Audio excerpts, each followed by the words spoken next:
Morning class. Shri Deepchand Chaudhary महाविद्यालय से मैं आज आपके सामने बीए थर्ड सेमेस्टर में हमारा टॉपिक है ग्रुप इम्पैक्ट यानी कि समूह प्रभाव। ठीक है, तो ग्रुप इफेक्टिवनेस या फिर अपन का पूरा संगठन की इफेक्टिवनेस की हम बात करते हैं। तो यहाँ पे दो प्रकार के जो समूह है, ये प्रकार की बात हो रही है। समूह कितने प्रकार के बनते हैं? एक प्राथमिक होता है, एक द्वितीयक होता है। ठीक है, प्राथमिक समूह कौन से हो सकते हैं? जिनका आकार कैसा होता है? छोटा होता है। ठीक है, जिनका आकार छोटा होता है वो प्राथमिक समूह कहलाते हैं, जिनका आकार बड़ा होता है वो द्वितीयक समूह कहलाते हैं, जिनके बीच में घनिष्ठ संबंध होते हैं वो प्राथमिक समूह। क्यों?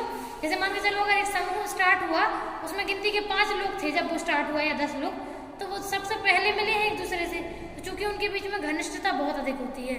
और द्वितीयक समूह जब बाद में बनता है जो समूह, उसमें जब और नए लोग शामिल होते हैं तो उनके बीच में घनिष्ठता उतनी नहीं होती है, कम होती है। नेक्स्ट है प्राथमिक समूह का उद्देश्य सामान्य होता है, मतलब एक ही उद्देश्य के लिए सभी लोग इकट्ठे होकर के कार्य करते हैं।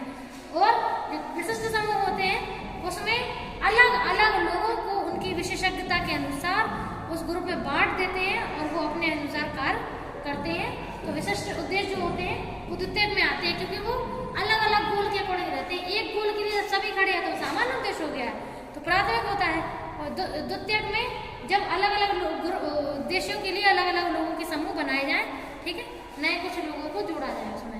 नेक्स्ट है ये व्यक्तिगत का बीजारोपण करते हैं। ठीक है, व्यक्तित्व का बीजारोपण। बीजारोपण मतलब समझ लो कि जब एक ग्रुप का निर्माण होता है तो स्टार्टिंग जो ऐसे कहते नहीं कि अंकुरित करना, यानी कि स्टार्टिंग जो होता है वो प्राथमिक ही होता है। जब एक ग्रुप का निर्माण होता है उसमें जितने भी लोग मिलकर के ग्रुप को बनाते हैं तो वो हमारा बीजारोपण वाली परिस्थिति होती है।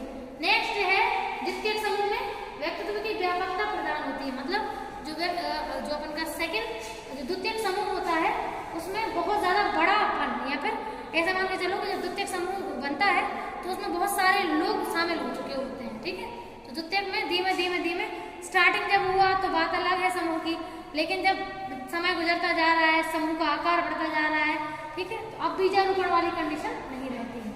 नेक्स्ट है प्राथमिक समूह के संबंध जो है वो व्यक्तिगत होते हैं, मतलब जब प्राथमिक समूह होते हैं तो कुछ ही लोग होते हैं जो आपस में मिलकर के कंपनी का निर्माण करते हैं, और वही वास्तव में एक दूसरे से व्यक्तिगत रूप से, क्योंकि उनका डेडिकेशन होता है ना उस ग्रुप को जोड़ना।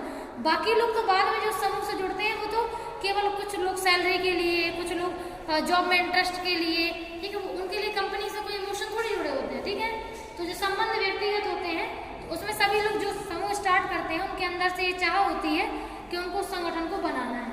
नेक्स्ट है संबंध औपचारिक। ठीक है, तो संबंध औपचारिक इसलिए है क्योंकि देखो जब ग्रुप बन चुका है और उसमें इंटरव्यूज होते हैं, फिर लोग जॉब अपॉइंट करते हैं, फिर जॉब करते हैं वो, तो ये जो समूह होते हैं ये तो फिर अपनी एक तरीके से नीड की पूर्ति के लिए है, उनको वास्तव में उस समूह से ज्यादा जो पर्सनल रिलेशनशिप है वो बिल्डअप होता ही नहीं है। ठीक है, उनका फॉर्मल रिलेशनशिप होता है।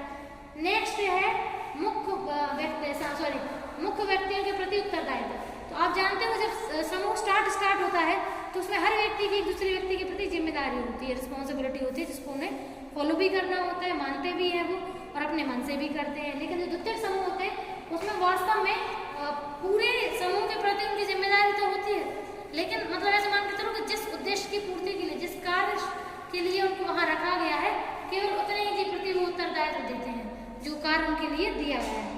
नेक्स्ट है क्षेत्र सीमित। जब प्राथमिक ग्रुप होता है तो देखो ज्यादा बड़ा थोड़ी ना होता है, ग्रुप छोटा ही होता है, तो प्राथमिक समूह में हमेशा लोग कम होते हैं और ग्रुप छोटा होता है। लेकिन द्वितीयक समूह जब होता है तो समूह का आकार धीरे धीरे बढ़ते इतना अधिक बड़ा हो जाता है, विशाल हो जाता है कि वो व्यापक क्षेत्र के रूप में बदल जाता है। और लास्ट है प्रेम स्नेह और लगाव की अधिकता। हमने आपसे पहले ही बताया था कि जब लोग किसी समूह का निर्माण खुद से करते हैं और उसके लिए पूर्ण रूप से खुद तैयार होते हैं और चाहते हैं कि वो ग्रुप जो बना रहे हैं उसका जो विकास है वो हमेशा होता रहे, तो उसमें वो लगन रहती है उनका उस समूह के प्रति, उस समूह के लोगों के प्रति, उस काम के प्रति और उस एरिया के प्रति बहुत लगाव होता है।